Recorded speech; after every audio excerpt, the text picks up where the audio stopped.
This is Optimal Relationships Daily, episode 781, The Gossip Virus, What It Is and 5 Steps to Kill It, by Vironika Tugaleva of Vironika.org. Hello, everybody. Welcome back to Optimal Relationships Daily. It is a new week, and that means I have new content for you to help you optimize the relationships in your life every single weekday. And before I get into today's post, I do want to announce, a little announcement, that next week here at Optimal Living Daily, the umbrella under which Optimal Relationships Daily and our other shows live, we're going to be launching something of an online mastermind for all of you listeners to join that will include a lot of great prompts and challenges you can use each day to help you grow and optimize your life in different ways. More on that next week once it's up and running, but I wanted to give you a little heads up, let the anticipation build, you know how it goes. So keep on listening and look for further details, which I will announce here on the show when it is prudent. But for now, let's do what we came here to do. Time to hear another great post from the very talented Vironika Tugaleva and start optimizing your life. The Gossip Virus, What It Is and 5 Steps to Kill It, by Vironika Tugaleva of Vironika.org. Quote, "Rumor travels faster, but it don't stay put as long as truth." End quote, by Will Rogers. Inspired by a friend's recent frustration, I've been thinking deeply about gossip. Seeking to ease my friend's pain, I wondered, why does it happen? Must it happen? Why do we continue to hurt each other? Let's face it, gossip hurts. If you've ever walked into a crowd of people with hushed voices who, immediately upon your entrance, ceased talking, you'll know what I mean. Perhaps you've been the victim. Perhaps you've been the bully. Perhaps you've been the so-called innocent bystander of gossip. In any case, to have avoided it on this planet, in this culture, is to have lived blind and deaf. Gossip is a disease of our age. Gossip is the ultimate anti-love. Perhaps the most dangerous thing about gossip is how it multiplies. It is like a viral disease. We see people gossiping, and then we gossip about their gossip. How dare they speak so lowly of others? We believe, perhaps, that we are on higher ground, but, quite accidentally, we find ourselves doing the very same thing. Where does gossip come from? Why do people feel the need to engage in it? Is it necessary? Is it avoidable? Is it preventable? Can we stop it? Firstly, let's look at what gossip really is. It is not a way to intentionally hurt others. No one intentionally hurts others. Gossip is projected shame.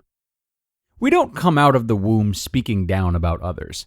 The first bit of degradation comes to us from the external world. It may come in the form of slander against ourselves, or in the form of slander against someone else. Even if a comment is made about someone else, we try it on like a new pair of pants. Whether we are told, "You are annoying," or "Rachel is annoying," we wonder, am I annoying? To hear the defamation of another's character is a threat against self. This begins to trigger within us feelings of inadequacy. What if I am annoying? How many other people think so? What if people talk about me like they talk about Rachel? What if I'm annoying and there's nothing I can do about it? These questions are haunting. They begin to stew inside. Then, when we enter a gossip circle and the opportunity presents itself to slander another person, we face a choice: gossip or stew. If we are overflowing with shame, we'll try on gossip. If we've tried gossip and reformed, or if we've been taught otherwise, we'll stew. In any case, those deprecating thoughts either live within or they come out externally. This is why gossip spreads like a virus. We hear gossip, we try it on, and we get frightened. Many people, when they become frightened of their own inadequacy, project this onto others.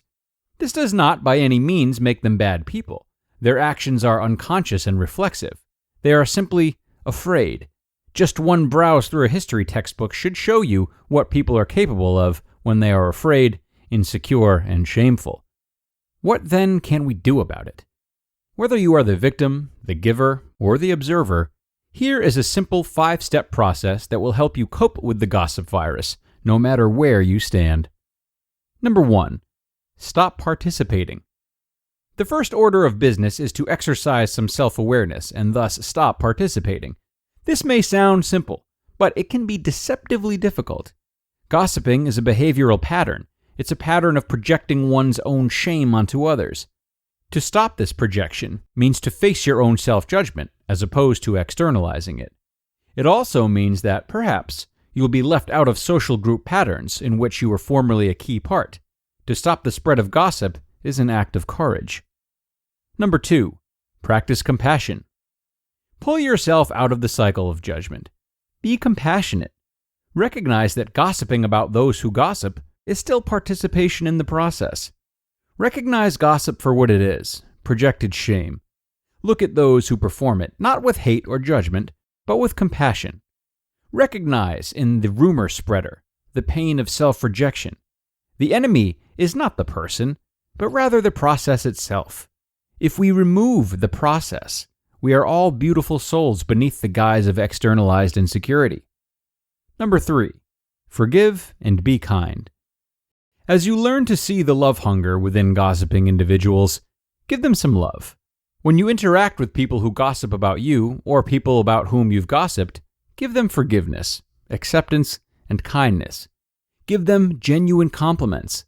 Even if it feels strange at first, even if you hold resentment against them or feel overwhelmed with guilt, remember that everything takes practice. You have come to your current state of functioning in the gossip virus, whether it's avoidance, participation, or passivity, through practice. Now, you can practice an incompatible way of behaving. It may take some time to get used to, but it too will become automatic over time.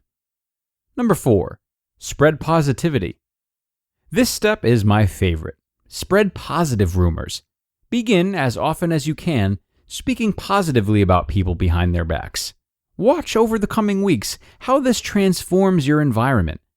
For those who are tired of the gossip virus, they will latch on to your leadership and continue the spread of love and joy. For those who wish to continue to gossip, they will start to do so away from your presence. Hopefully, one day, they will stop altogether. Number 5, take care of your thoughts. Recognize that both shame and gossip are not results of inadequacies in yourself or others. They are simply viral thoughts that turn into feelings that drive behavior. As long as you practice loving thinking about yourself and other people, you will radiate with a loving energy that gives you a deep resilience against all negativity.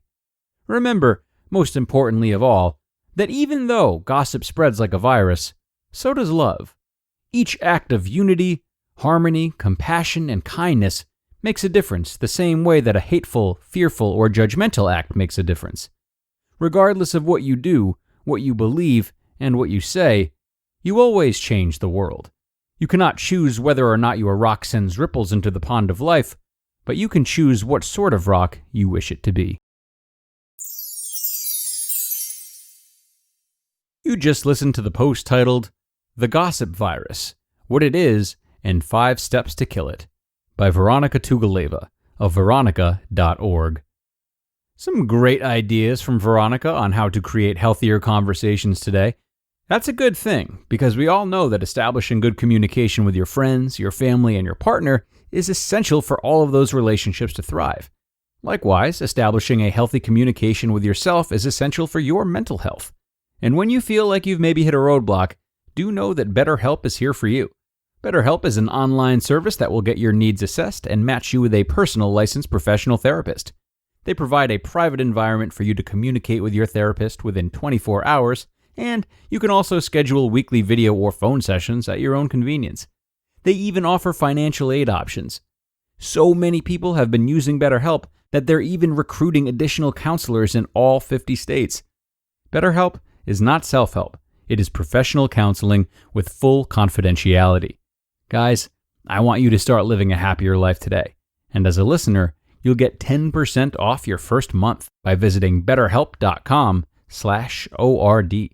Join over 1 million people taking charge of their mental health. Again, that's BetterHelp, HELP.com/ORD. Yet another solid post today from our friend Vironika. Just like her, I also found her 4th step about spreading positivity to be my favorite of the bunch. Though it's not necessarily easy, it is often commonplace to combat things like gossip by taking a passive role and avoiding it in various ways. But spreading positivity is an extremely active form of alienating ourselves from gossip. It's a great example of how gossip can really be flipped on its side and not only thrust ourselves into action that fights it, but action that can most strongly encourage others to stop gossiping as well, as an example to follow is set very firmly. So it's a great read by Vironika, which we are very thankful for. Also thankful to all of you for stopping in today. We have come to the end, but we've got another awesome post coming up for you tomorrow, so don't forget to tune in. Hoping to see you all there, where your optimal life awaits.